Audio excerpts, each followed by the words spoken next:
Fala galera, tudo bem com vocês? Espero que sim, hein?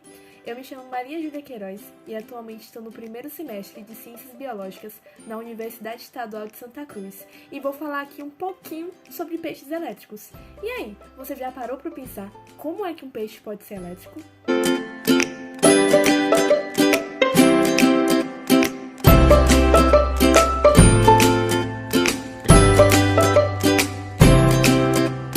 Nós humanos também geramos eletricidade em nossos corpos. Quando os nossos músculos são contraídos, eles geram eletricidade, ou seja, quando entra e sai íons das nossas células. A grande diferença é que esses peixes têm um órgão específico para produzir essa eletricidade, que se chama nada mais nada menos que órgão elétrico. Cada vez que esse órgão é contraído, as suas células chamadas de eletrócitos, que são células musculares modificadas, elas vão produzir uma pequena descarga de 120 milésimos de volts cada uma. Ou seja, o órgão tem milhares de eletrócitos e cada um deles vai produzir 120 milivolts. Algumas espécies podem gerar 600 volts de uma vez só. Acontece que essa eletricidade ela não vai ser gasta durante o movimento, ficando armazenada nesses tais eletrócitos. Daí, só a proximidade ou o contato com esses animais podem gerar essa grande descarga elétrica de uma vez só. Imagina que choque! O peixe ele pode usar dessa eletricidade para alguns fins, como abate de presa, autodefesa e até mesmo para guiá-los no escuro. Mas como é que funciona essa parte de guiá-los no escuro? Então, os peixes vão transmitir ondas elétricas para o meio ambiente e o meio ambiente vai mandá-las de volta. A pele do peixe é cheia de receptores, que vai pegar essas ondas e mandar para o cérebro através de terminações nervosas. E o cérebro, por fim, vai traduzi-las, ajudando a conduzir esse peixe no escuro no fundo do mar. O mais elétrico dos peixes se chama electroporos étricos, que também é conhecido como poraquê, que vem da língua tupi, que significa colocar para dormir. Ou então tem o famoso nome que é enguia elétrica.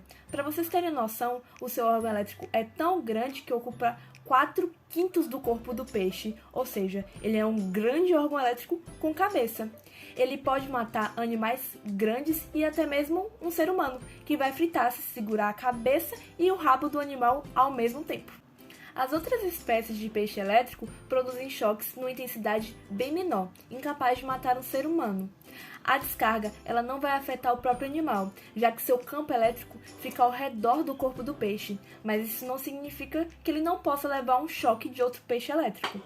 E onde esse animal pode ser encontrado? Na Austrália, onde tem os animais mais perigosos do mundo? Não, ele está mais perto do que você imagina, aqui mesmo no nosso continente, na América do Sul e principalmente na Amazônia. Ele habita em águas turvas e fundos lodosos da nossa bacia amazônica, mas também pode ser encontrado no Mato Grosso e em outras regiões do nosso continente. E agora vamos saber algumas curiosidades sobre essas espécies, principalmente sobre o poraquê. Essas enguias são um dos animais mais antigos da história. Fósseis dela com cerca de 20 milhões de anos já foram encontradas. Elas podem ter em cerca de 70 centímetros a 2 metros, sendo as fêmeas as maiores.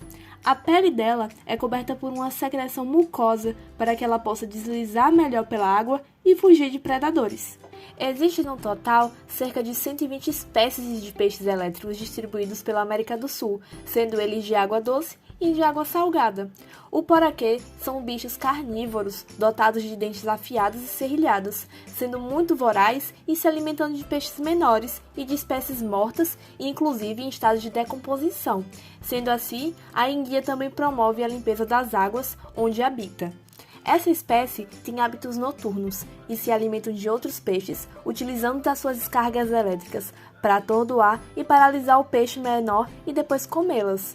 Eles gostam também de águas mais profundas, de preferência de entre 1 a 5 metros, buscando refúgios em vegetações. Lembra quando eu falei que o poraquê era um grande órgão elétrico com cabeça? Então, os eletrócitos encontram-se na cauda do animal, que corresponde a 90% do corpo do peixe elétrico. A diferença entre uma célula muscular normal do eletrócito é que enquanto a primeira se contrai ao receber um estímulo nervoso, a segunda é adaptada para transformar a excitação em eletricidade, com cargas positivas e negativas nas células. O poraquê ele pode ser comparado a uma pilha, já que a frente do seu corpo tem carga positiva, enquanto a ponta da sua cauda tem carga negativa. A enguia tem uma ótima capacidade de resistência em ambientes menos saudáveis e também possuem a habilidade de se locomover com facilidade por terrenos bastante úmidos e utilizam desse recurso para migrar em busca de águas melhores. Para reproduzir e desovar os seus ovos, a enguia realiza uma viagem de até 4.000 quilômetros. Quando chega ao local, que normalmente é uma região de 15 graus de temperatura e 500 metros de profundidade, elas se reproduzem e logo depois morrem.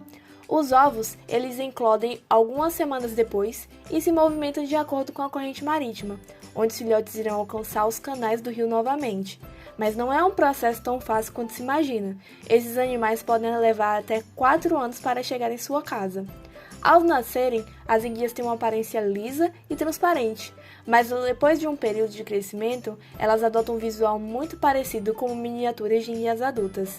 Logo depois de filhotes, elas atingem a sua fase adulta e estão prontas para o acasalamento. Além da metamorfose, que acontece quando o peixe entra em contato com a água doce, pois ela dissolve em água salgada, ele também sofre mutações em suas cores. Os espécimes que vivem nas profundezas adotam cores escuras, como cinza e preto, já aqueles que vivem em recifes tropicais são dotados de tons coloridos. Outro fato curioso é que, de acordo com a quantidade de sal na água, isso pode interferir no sexo dos animais. Normalmente, em águas mais salgadas, a quantidade de machos será maior. Já com a salinidade menor, a probabilidade de que a população de enguias seja a maioria feminina. As enguias é um animal de hábitos solitários, em sua maioria. Essa situação só muda quando falamos das enguias de jardim, que vivem em colônias com vários outros de sua espécie. Sua respiração também causa estranheza. Assim como os outros do mesmo reino animal, ela respira por meio das guelras, mas também consegue absorver oxigênio por meio da sua pele, o que permite que ela se movimente com mais facilidade na terra. Para fazermos um apanhado geral, vale lembrar da importância das células eletrócitos para a vida das enguias, já que elas que dão a capacidade das enguias produzirem a sua eletricidade, que é tão importante para a vida delas, já que é a partir da eletricidade que elas podem caçar o seu alimento, se autodefender e até mesmo ser orientada no meio do escuro.